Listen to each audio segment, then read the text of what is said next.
بسم اللہ الرحمن الرحیم۔ میں حافظ عرفان کٹانہ، صدر پاک کشمیری میڈیا فرام سعودی عرب۔ یہ جو لائن آف کنٹرول پہ ورکنگ باؤنڈری پہ آئے روز مظلوم اور نہتے شہریوں پہ جو ہے وہ فائرنگ کی جاتی ہے اور ان کے مال و جان کو نقصان پہنچایا جاتا ہے، اس موقع پہ میں مودی سرکار کو یہ بتانا چاہتا ہوں کہ آپ نے یہ اپنا کالا چہرہ جو ہے واضح کر دیا پوری دنیا کے سامنے کہ آپ ایک دہشت گرد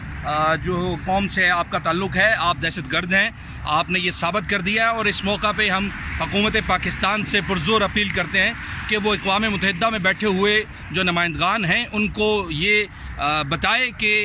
پوری امت مسلمہ اس دہشت گردی کی پرزور مذمت کرتی ہے اور اس کو فی الفور جو ہے وہ روکا جائے اور نہتے شہریوں کو جو ہے وہ ان کا حق دلایا جائے، اور یہ آزادی ان کا حق ہے۔ پوری دنیا میں جہاں جہاں پہ بھی مظلوم انسانوں پہ ظلم کیا جا رہا ہے اس کو بند کیا جائے اور ان کو ان کے حقوق دلائے جائیں۔ جی